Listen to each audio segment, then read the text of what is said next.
सत्य या समाज, जहाँ होती है हर मुद्दे पर बात, विचार है, विमर्श है, हल है, निष्कर्ष है, हर सवाल का हाजिर है जवाब, जिससे जुड़ा है परंपरा संस्कृति, संप्रति संप्रति।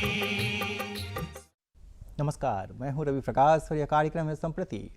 आजकल के अखबारों में हर वक्त ऐसी कभी कभार खबरें मिलती रहती हैं जहां ये पता चलता है कोई आदमी चलते चलते उसकी डेथ हो गई, किसी को हार्ट अटैक आ गया, कोई इतने डिप्रेशन में है कि उसको डॉक्टर के पास जाना पड़ा मशवरे के लिए, और तरह तरह की ऐसी बातें अखबारों में मिलती हैं। हमारी आपस की बातचीत में ऐसी बातों को शामिल किया जाता है। इससे पता चलता है कि कहीं ना कहीं आदमी की ज़िंदगी में कहीं कुछ ऐसी बात हो गई है जिसके कारण लोग परेशान हैं, और जब परेशानी की बात आती है तो दिमाग में बात आती है कि आदमी क्यों ना पॉजिटिव रहे, सकारात्मक रह के, पॉजिटिव रह के कैसे अपनी ज़िंदगी को खुशहाल बना सकते हैं, और कैसे पॉजिटिविटी जो है आपके स्वस्थ रहने में मददगार साबित होती है। कई दफ़ा तो डॉक्टर भी कहते हैं कि अगर आप पॉजिटिव हैं और आपने अपना दिल अपने दोस्तों के सामने खोल दिया है तो शायद आपको अपना दिल डॉक्टर के पास खुलवाने की ज़रूरत नहीं पड़ेगी। ऐसी कई बातें हमारे समाज में चलन में हैं, हमारी बातचीत में शामिल हैं। तो आज के कार्यक्रम में बात करना चाहते हैं पॉजिटिविटी पर। पॉजिटिविटी का क्या महत्व है हमारी रोज़मर्रा की ज़िंदगी में, हमारी सेहत पर क्या असर पड़ता है इस पर, और इस पर बात करने के लिए खास मेहमान को स्टूडियो में बुलाया है। हम स्वागत करते हैं विजय बहादुर साहब का, जो प्रभात खबर अखबार के वाइस प्रेसिडेंट हैं मार्केटिंग डिपार्टमेंट में, लेकिन लगातार लिखते रहते हैं। इनका एक कॉलम काफ़ी प्रसिद्ध है, बी पॉजिटिव, जो कॉलम के नाम से ही आप समझ पाएंगे कि उसका नाम ही है बी पॉजिटिव। तो कैसे पॉजिटिव रहे। इसके अलावा ये फेसबुक पर और सोशल मीडिया के दूसरे जो प्लेटफॉर्म्स हैं, यूट्यूब और इंस्टाग्राम वगैरह पर पॉजिटिविटी पर वीडियोज़ बनाकर डालते हैं जिसको काफ़ी हिट्स मिलते हैं, कई लोग देखते हैं। विजय जी, आपका स्वागत है हमारे साथ। धन्यवाद रवि जी। क्या लगता है आपको, क्यों आपने पॉजिटिविटी पे इतना काम करना शुरू किया? रवि जी, मेरा मानना है कि जीवन में जहाँ तक मेरी अपनी समझ है, शायद ही कोई ऐसा इंसान मैंने देखा है जिसको कोई ना कोई परेशानी नहीं है। किसी को अर्थ की चिंता है, किसी को तन की चिंता है, किसी को मन की चिंता है, कोई अपने वर्तमान को लेकर चिंतित है, कोई अपने आने वाले भविष्य को लेकर चिंतित है, और कोई अपने गुजरे हुए कल को लेकर चिंतित है। और कुछ नहीं होता है तो इंसान अपनी चिंता को लेकर चिंतित रहता है। तो मेरी जो अपनी समझ है कि हर व्यक्ति जीवन में परेशान है, तो परेशानी सबके साथ है, तो उस परेशानी से निकलने का मार्ग क्या है? क्या हम परेशानी के साथ चिंतित रहें, रोते रहें, विचार करते रहें, या उससे निकलने का मार्ग तलाशें? और जब आप उससे निकलने का मार्ग तलाशते हैं तो आपके पास रास्ते क्या होते हैं? आप रास्ता तलाशते हैं कि कैसे हम इससे उभरें। तो उभरने के क्रम में मेरी जो अपनी समझ है कि जो इंसान की जो शारीरिक ताकत है, मतलब तन की जो क्षमता है, उससे पहले उसका जो मानस होता है वो ज़्यादा महत्वपूर्ण है। इसलिए कहा भी जाता है कि मन के जीते जीत है, मन के हारे हार। तो इंसान जब मन से तैयार होता है कि हमें पॉजिटिव रहना है, तो निश्चित तौर पर जब वो अपनी ऊर्जा लगाता है तो अपनी बहुत सारी परेशानियों से वो मुक्ति पा जाता है। तो मुझे लगता है कि पॉजिटिविटी इस सेंस में ज़रूरी है कि हम आपस में पॉजिटिव बात करें, पॉजिटिव लिखें, पॉजिटिव करने की कोशिश करें। जब आप इन चीज़ों को करने की कोशिश करेंगे तभी आप सकारात्मक रहकर चीज़ों को कर पाते हैं। कैसे विषय उठाते हैं आप, कंटेंट कैसे चुनते हैं? जैसे मैं जो आम जीवन में, मान लीजिए जैसे मैं अपने रोज़मर्रा के जीवन में जिन लोगों को देखता हूँ, मेरी जो समझ है, मुझे लगता है कि हम बहुत बड़े बड़े लोगों को देखते हैं, फॉलो करते हैं, जो अपने अपने मतलब क्षेत्र में सक्सेसफुल हैं। उससे ज़्यादा महत्वपूर्ण मुझे लगता है हमारे आसपास के जो लोग हैं वो ज़्यादा महत्वपूर्ण हैं। और जब हम अपने आसपास के लोगों को देखते हैं तो मान लीजिए किसी बच्चे ने अपने 10th के रिजल्ट में बहुत अच्छा किया, 12th में अच्छा किया, या बच्चे ने IIT कर लिया, तो उसके साथ जो इंसान होता है, या मान लीजिए उसके साथ जो कलीग होगा, उसका साथ में जो स्टूडेंट होगा, उसके मन में ये विचार आता है कि ये जो आदमी मेरे साथ बैठा हुआ है, या मेरे साथ नेक्स्ट नेबर जिसको बोलते हैं, अगर ये बेहतर कर सकता है, और चूंकि हम उस व्यक्ति की क्षमता को जानते हैं, तो मन में लगता है कि जब ये व्यक्ति कर सकता है तो मेरे नहीं करने का कोई कारण नहीं है। मान लीजिए हम बहुत बड़े, एक मिनट के लिए मान लीजिए कि हम कला के क्षेत्र में अमिताभ बच्चन को देखते हैं, स्पोर्ट्स में सचिन तेंदुलकर है, लता मंगेशकर है, इस तरह के जो लेजेंडरी लोग हैं उनके बारे में हम सिर्फ पढ़ते हैं, सुनते हैं और देखते हैं, मतलब लेकिन जब हम अपने आसपास के जीवन में जिन लोगों को सक्सेसफुल होते हुए देखते हैं तो लगता है कि ये इंसान अगर बेहतर कर रहा है तो हम भी कर सकते हैं। और मेरे टॉपिक का हिस्सा भी वही होता है कि क्योंकि हर इंसान का जीवन एक कहानी है, हर इंसान का जीवन अपने आप में कहानी है, उसके सक्सेस का पैरामीटर भी अलग अलग है। हो सकता है मेरे पैरामीटर में मेरा जो एक बेंचमार्क है उसमें वो सक्सेसफुल मुझे नहीं लगे, लेकिन उसके बेंचमार्क में वो आदमी सफल है, क्योंकि सबको व्यवस्था, सुविधा, अपॉर्चुनिटी अलग अलग है। तो कोई ज़रूरी नहीं है कि कोई आदमी बहुत ऊपर दिखता है वो ज़्यादा सक्सेसफुल है, क्योंकि हो सकता है कि उसने जो अपनी दूरी तय की हो उसका पायदान आगे हुआ हो, लेकिन एक आदमी जो बहुत नीचे से गया उसके लिए सक्सेस का पैरामीटर अलग है। तो हर आदमी का एक संघर्ष है, जीवन है, और मैं इन चीज़ों को देखकर मुझे लगता है मैं सीखने की कोशिश करता हूँ, जो मैं महसूस करता हूँ वही लिखने की कोशिश करता हूँ या बोलने की कोशिश करता हूँ। जो आपके रील्स लोकप्रिय हो रहे हैं फेसबुक पर और यूट्यूब पे आप डालते हैं, इन रील्स को बनाने का ख्याल, हालांकि रील्स तो हाल के पिछले 2 सालों का चलन है कि ये चलन में आया है, तो इनको बनाने का ख्याल कैसे आया? इसके लिए जो सब्जेक्ट होता है वो जो आप लिखते हैं भी पॉजिटिव कॉलम में, उससे कितना अलग या उससे कितना एक रूपता होती है दोनों? जैसे रवि जी, मैं लिखने का काम बहुत लंबे समय से कर रहा हूँ। मुझे लगता है कि 8 पन्ने में मुझे लगता है 2000 के आसपास मैं लिखता था, मतलब 22 साल पहले। हाँ, 22 साल पहले। और लेटर टू एडिटर लिखने का काम मैं, मुझे लगता है कॉलेज के दिनों में मेरा शौक था। तो आपने शुरू में कहा कि एक कमर्शियल व्यक्ति होते हुए भी, जैसे एक प्रोफेशन आपका हो सकता है लेकिन आपका एक पैशन होता है, तो मेरे लिए लिखना, पढ़ना, बोलना एक पैशन है।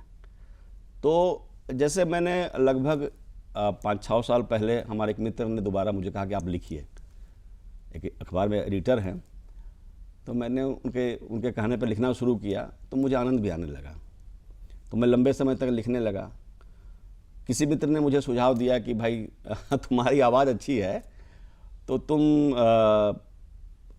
यूट्यूब में या कहीं पर भी बोलने का काम कर सकते हो, तो वो तुमको काम करना चाहिए। लेकिन मैंने जो ऑब्जर्वेशन किया, देखिए आप समय के साथ सीखते हैं और आदमी हमेशा जीवन में सीखता है। और अभी जो लेटेस्ट ट्रेंड है, आप देखिएगा, पहले जो मैं वीडियो शुरू में बनाता था 15 मिनट 12 मिनट इस तरह के वीडियो बनाता था, लेकिन अभी किसी के पास उतना समय है नहीं। तो किसी ने एक मेरा जूनियर था, किसी समय एक आरजे था, उसने कहा कि सर ऐसा है कि रील्स का ज़माना है, आज के दिन में सब कुछ सबको इंस्टेंट चाहिए। तो इंस्टेंट चाहिए तो आपको इंस्टेंट बनाना पड़ेगा। समय की रफ्तार के साथ चलेंगे, जो बदलाव उसके साथ चलेंगे, तो निश्चित तौर पे आप उसके साथ अपने को इंटीग्रेट कर सकते हैं। और आप ये समझिए कि हमारे लिखने का, हमारे बोलने का उद्देश्य क्या होता है। मूलतः उद्देश्य यही होता है कि हम जो लिखते हैं, बोलते, एक तो स्वांतः सुखाय, आप जानते हैं, हर आदमी को लगता है कि भाई मैं जो लिखता हूँ या बोलता हूँ वो लोग उससे पढ़ें। उससे पर एक ये भी होता है कि जब आप लिखते हैं या पढ़ते हैं, बोलते हैं, तो अगर एक आदमी के जीवन में भी उसका छोटा सा भी इम्पैक्ट बनता है ना, तो मुझे लगता है कि आदमी के लिखने का या जो सोचता है उसका एक रिलेवेंस है। और उसके बाद मैंने रील्स बनाना भी शुरू किया, और उसमें मैंने एक जो खूबसूरती देखी कि हो सकता है 5 मिनट के वीडियो में जो आप बनाते हैं वो बोझिल हो जाता है। 1 मिनट के वीडियो बनाने में या 1.5 मिनट इंस्टा में होता है, आपको ज़्यादा तैयारी करनी पड़ती है। बिल्कुल, शब्दों का चयन, उसका जो लिरिक्स लिखने का होता है, या जो भी आप ओवरऑल पैकेजिंग जो होता है ना, बहुत कॉम्पैक्ट होता है ताकि लोग उसको देखें।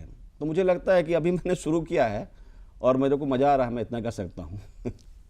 आपने ठीक ही कहा कि हर आदमी की ज़िंदगी एक कहानी है, क्योंकि आज के दौर में पोस्ट कोविड जो सिनेरियो बना है, तो हम लोग बार बार ये, जिसका जिक्र मैं पहले भी कर रहा था, कि अचानक से लोग बीमार पड़ जा रहे हैं, कई लोगों की अनफॉर्चुनेट डेथ हो जा रही है। तो पॉजिटिव रह के कैसे आप समाज में भी पॉजिटिविटी ला सकते हैं और उसको ठीक रख सकते हैं, और अपने परिवार में और ख़ुद को भी ठीक रख सकते हैं? क्या फीलिंग आती है? आपका इंटरेक्शन डॉक्टर से भी होता होगा कि आप ऐसे क्षेत्र में काम करते हैं जहाँ आप सभी लोगों से मिलते हैं, किस तरह की बातें होती हैं, कितना इम्पैक्ट पड़ता है लाइफ पर?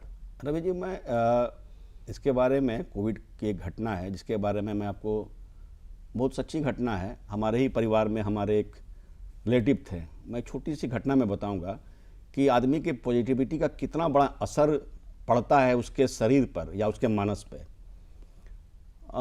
कोविड के समय में हमारे एक बुजुर्ग की तबीयत खराब हो गई। मैंने इस पर एक स्टोरी भी लिखी थी। जब उनको हम लोगों ने अस्पताल में एडमिट किया तो हम लोगों को पता नहीं था कि उनको कोविड है। और उन बुजुर्ग के साथ लगभग मैं 1 महीने तक लगातार मैं संपर्क में था। मैं उनके साथ उनका दवा लाना, उनको खाना देना या पहुंचाना, हमारी मिसेस भी साथ में हुआ करती थी। और जब वो बीमार पड़ गए, उनको सांस की कुछ परेशानी हुई, तो हम लोगों ने उनको अस्पताल में एडमिट किया। अस्पताल में जब एडमिट किया तो उनको सोडियम की एक परेशानी थी, तो जिससे एक आदमी को जो होता है मेंटल स्टेटस उसका थोड़ा कमज़ोर हो जाता है। तो अस्पताल में हम लोगों ने एडमिट किया, 2 दिन तक उनको आईसीयू में रखा। उन 2 दिनों तक उनको पता नहीं था कि उनको कोविड है। हम लोगों को भी पता नहीं था कि उनको कोविड है। तीसरे दिन जब उनका कोविड का जो टेस्ट आया तो उसमें वो पॉजिटिव निकला। अब पूरे हॉस्पिटल में हड़कंप मच गया। उनको जो ट्रीट करने का तरीका था वो बदल गया। तो अब डॉक्टर भी परेशान हो गया कि भाई अब कोविड पेशेंट है, आपने उनको जनरल वार्ड में रखा हुआ है। तो ये निश्चय हुआ कि भाई उनको हम लोग वार्ड में शिफ्ट करेंगे। उनकी स्थिति भी थोड़ी, सोडियम की स्थिति बेहतर हो गई थी। तो मैंने डॉक्टर साहब को कहा कि डॉक्टर साहब, एक आग्रह हमारा आपसे है कि उनको ये आप मत बतलाइएगा कि उनको कोविड है। तो डॉक्टर साहब ने कहा कि ये तो कैसे था। हम बोले आप इतना मेरा आग्रह कीजिए, आप ट्रीटमेंट का, मुझे पक्का विश्वास है कि 80-82 साल की उम्र है, वो बिल्कुल ठीक हो जाएंगे। उनको हम लोगों ने कोविड वार्ड में शिफ्ट किया। आप बिलीव नहीं करेंगे रवि जी, हम लोग उस कोविड वार्ड में भी आने जाने का क्रम होता था। उस इंसान को सिर्फ इसलिए वो ठीक हो गया कि उसका मानस जो था वो पॉजिटिव डायरेक्शन में था। उनको तमाम तरह की परेशानियां थी, लेकिन मैंने देखा कि उनके माइंड में ये था कि हमको उस तरह की कोई बीमारी नहीं है।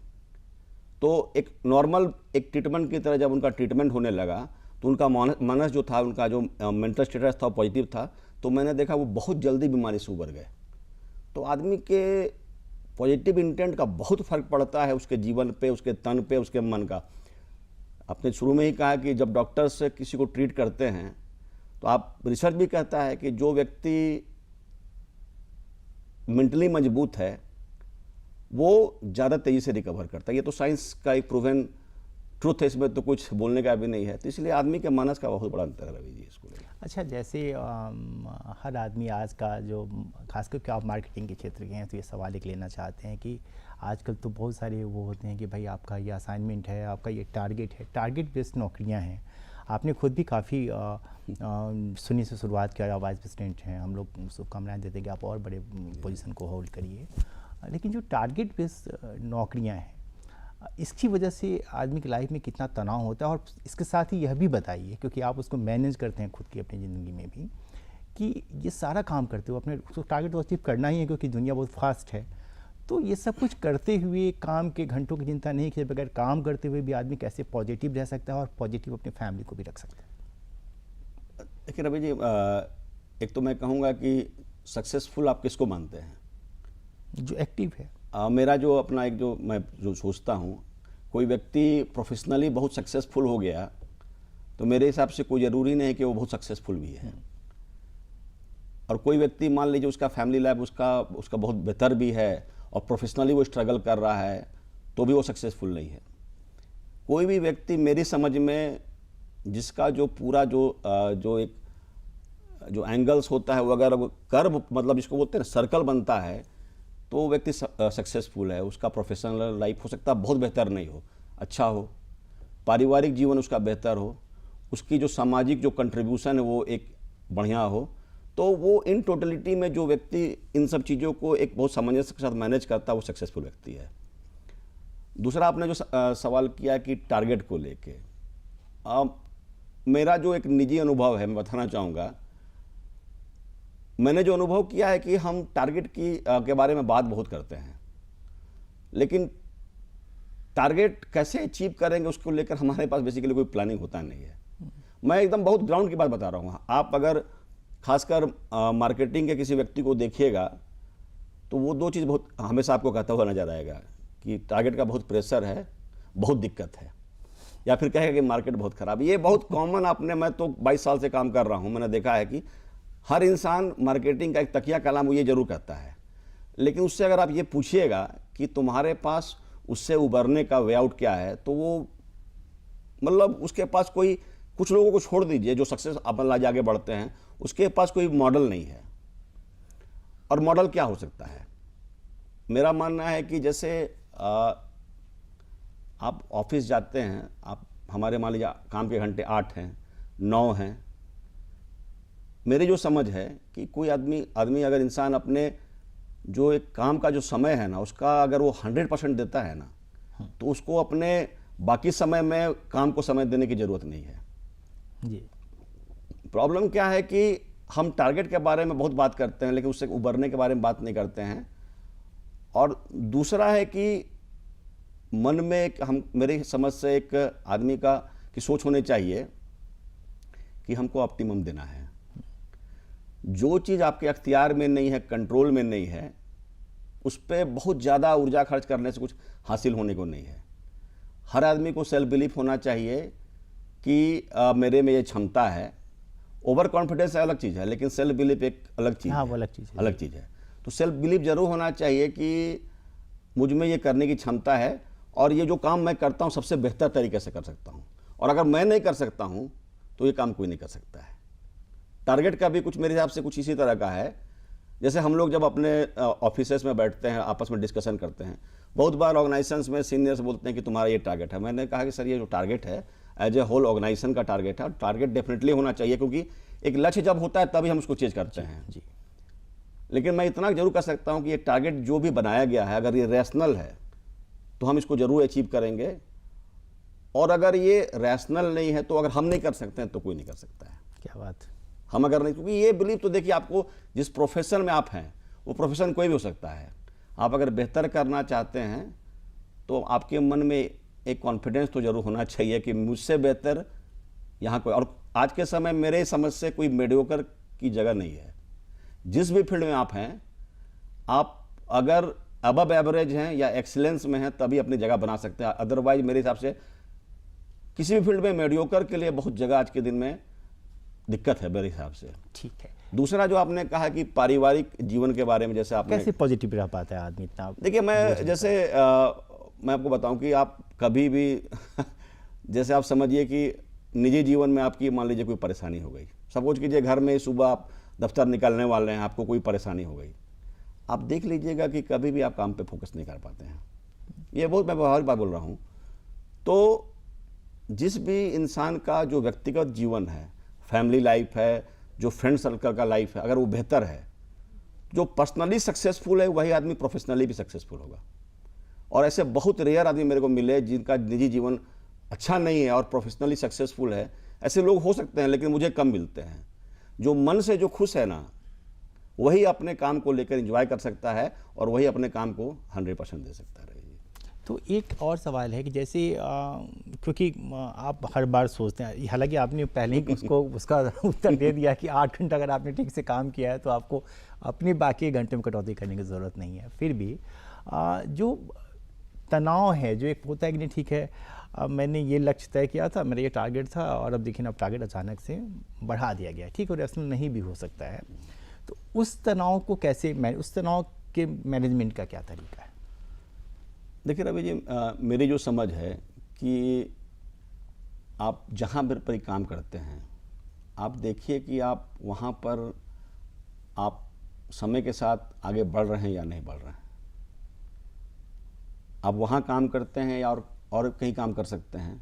जिस जगह आप काम करते हैं, आप समय के साथ वहाँ पर आपकी उन्नति नहीं होती है, आप मतलब प्रोफेशनली आगे नहीं बढ़ते हैं, तो आप समझिए कि कुछ ना कुछ आपका जो कैरियर जो है उसमें कुछ ना कुछ गड़बड़ी है। निश्चित तौर पर आप मान लीजिए किसी संस्थान में 22 साल 25 साल 20 साल के साथ आप काम कर रहे हैं और आपको लगता है कि मुझ में बहुत काबिलियत है, और मेरे साथ न्याय नहीं हो पा रहा है। हर आदमी को लगता है, देखिए कि इंसान की फितरत, उसको लगता है कि मैं बहुत काबिल हूँ और मेरे साथ जस्टिस नहीं होता है। ये अपने सोचने का नज़रिया हो सकता है, लेकिन कहीं ना कहीं इससे ही आदमी का एक जो नेगेटिव शुरू हो जाता है कि जब आप फ्रस्ट्रेशन में आने लगते हैं, डिप्रेशन में आने लगते हैं ना, तो कभी भी आप काम को 100% नहीं दे सकते हैं। तो दो चीज़ है तनाव काम, आप एक तो आप अपना 100% दीजिए, दूसरा अगर आपको लगता है कि आप उन प्रेशर को मैनेज नहीं कर पा रहे हैं तो निश्चित तौर पर एक समय के बाद आपको प्लान बी के बारे में सोचना चाहिए। प्लान बी के बारे में सोचना प्लान बी के बारे में सोचना चाहिए, क्योंकि आप अपना 100% दे रहे हैं और 100% देने के बाद भी आप अगर 100% जो आपके मन में इच्छा है वो अचीव नहीं कर पा रहे हैं, तो मान के चलिए कि आपके पूरे वर्किंग में, आपके सोचने के नज़रिए में गड़बड़ी है। तो आपको फिर कुछ ना कुछ अलग सोचना पड़ेगा कि ये काम हम कर रहे हैं, इसमें सक्सेस हमको नहीं मिल रहा है, या हम लोगों को सेटिस्फाइड नहीं कर पा रहे हैं, या मेरे काम में से लोग खुश नहीं है। तो आपको देखना पड़ेगा कि हम क्या अल्टरनेट कर सकते हैं। प्लान बी आपको हाँ, प्लान भी निश्चित तौर पर आपके पास होना चाहिए कि अगर ये सक्सेस नहीं है तो, लेकिन उसका एक कालखंड होना चाहिए। ये नहीं है कि आज हमने शुरू किया और कल पता लगा कि थोड़ा भी फंबलिंग होने लगा तो हम प्लान बी के बारे में सोचने लगे। एक एम्पल ऑफ टाइम आपको देना पड़ेगा अपने काम को लेके कि एक इतना समय हो गया, 3 साल, 4 साल, 5 साल, 2 साल, जो आप निर्धारित करते हैं, और उसके बाद जब आपको लगे कि नहीं ये इसकी मैच्योरिटी का जो लेवल इससे ऊपर कुछ होने को नहीं है, तो निश्चित तौर पर प्लान भी सोचना चाहिए। आपके रील से गुजरते हुए मैं एक दूसरा रील देख रहा था, क्योंकि वो जब आप उसको बढ़ाते हैं तो कई सारे रील्स आ जाते हैं। इसमें था कि एक पानी की बोतल जो है वो हमारे घर के बाहर 15 रुपये मिल जाती है। वही हम जाके अगर किसी 5 स्टार में जाते हैं तो 50, 60, 70, 100 रुपये की मिलती है, और वही बोतल एयरपोर्ट पे लेते हैं तो 100 रुपये में लेते हैं या उससे ज़्यादा की कीमत पे लेते हैं। तो लोग कहते हैं, जो आप कह रहे हैं प्लान बी का, कि प्लेटफॉर्म भी कई बार काम करता है, कि एक प्लेटफॉर्म वही पानी की बोतल कहीं 15 रुपये में, कहीं 100 रुपये में या उससे ज़्यादा की कीमत में बिक रही, क्योंकि प्लेटफॉर्म बदल गया। जगह के बदलने का, प्लेटफॉर्म के बदलने का, या प्रोफेशनली अपने आप को चेंज करने का कितना बेनिफिट होता है आदमी को पॉजिटिव रहने में? देखिए, इसको आप जगह के साथ समझिए, एक ब्रांड क्रिएशन का मामला है। आप कोई पानी मान लीजिए एक फुटपाथ पर लेते हैं, उसके बाद एक छोटी सी दुकान पे लेते हैं, या किसी मॉल पे लेते हैं, या एयरपोर्ट में लेते हैं। इन सभी चीज़ों में आपने बताया कि ये जगह है, कि जगह का डिफरेंस है, लेकिन मैं सोचता हूँ कि ये बेसिकली ब्रांड का डिफरेंस है। एयरपोर्ट का अपना एक ब्रांड है, फुटपाथ का अपना ब्रांड है, और दुकान का अपना ब्रांड है, और मॉल का अपना ब्रांड है। तो ब्रांड एक बहुत बड़ी चीज़ है। बहुत सारी चीज़ें टेंजिबल हैं, लेकिन ब्रांड इंटेंजिबल है, और उसको बनाने में बरसों बरस लगते हैं। मैंने एक बार कहीं पे लिखा, तो पढ़ा भी था मैंने, उसको मैंने एक बार रेफ़र भी किया था, कि एक बहुत बड़ी कंपनी ने हिंदुस्तान में ही सिर्फ अपने लोगों को बनाने के लिए 150 करोड़ रुपया उसने खर्च किया। ये आज से 15-20 साल पहले की बात है। तो उस समय मेरे मन में आया कि 150 करोड़ रुपये कोई व्यक्ति या कोई ब्रांड जो है, कंपनी अपने लोगों को बनाने में खर्च कर सकती है, तो इसका क्या मतलब है? मूलतः वो एक बिलीफ है और आदमी के मानस को सेटिस्फाई करता है कि भाई वो एक लोगो है, किसी कंपनी का है। हो सकता है कि प्रोडक्ट जो वो बेच रहा हो सेम हो, लेकिन जो उसका कंज्यूमर है उसके मानस को सेटिस्फाई करता है। जैसे मान लीजिए एयरपोर्ट पे कोई पानी लेता है, तो वहाँ पे जो लेने वाले लोग हैं HNI किस्म के लोग हैं या एलीट लोग हैं। जो फुटपाथ में ले रहा है आम आदमी, जो औसत मध्यम दर्जे का आदमी है, तो दोनों के सोचने का नज़रिया अलग है। एक जो व्यक्ति मानिए कि जो फुटपाथ से ले रहा है, उसके लिए वो सिर्फ पानी की ज़रूरत है। वो हो सकता है प्रीफर करता है कि मुझे टैप का पानी भी इस्तेमाल कर लूँ, मिल जाए तो मैं पी लूँ। लेकिन जो व्यक्ति मान लीजिए जो एयरपोर्ट में है, उसके लिए हाइजीन है, उसके स्टेटस का मामला है, और उसके साथ बहुत सारी चीज़ें जुड़ी हुई है। उसके लिए उसे वो पानी के लिए पैसा नहीं दे रहा, बेसिकली उस जगह के ब्रांड के साथ साथ अपने ब्रांड के लिए भी वो उतना पैसा खर्च करने को, अपने ब्रांड के लिए भी इन्वेस्ट कर रहा है। चलिए, हमारे कार्यक्रम में सिर्फ 1 मिनट का वक्त है, कोई सवाल नहीं है, आप कुछ कहना चाहते हैं दर्शकों को तो प्लीज़ कहिए। रवि जी, मैं तो एक पूरा जो कार्यक्रम है पॉजिटिविटी भी है, तो मैं हमेशा कहता हूँ कि think positive, act positive and be positive. सकारात्मक रहिए, सकारात्मक बात कीजिए और हमेशा सकारात्मक करने की कोशिश कीजिए। विजय जी, आपका बहुत बहुत धन्यवाद। मुझे फिर उम्मीद है कि हमारी बातचीत आपको अच्छी लगी होगी और ज़िंदगी में सकारात्मक रह के बहुत सारी चीज़ें हासिल की जा सकती हैं। पॉजिटिव रहिए, तो जैसा विजय जी ने कहा और जैसा आप भी महसूस करते होंगे कि पॉजिटिव रहना आपकी ज़िंदगी को बहुत खूबसूरत बना सकता है। और पॉजिटिव कैसे रहा जाए ये आप तय कर लीजिए और मुझे इस कार्यक्रम को रोकने की इजाज़त दीजिए। अगले सप्ताह आपसे फिर मुलाकात होगी। नमस्कार। धन्यवाद।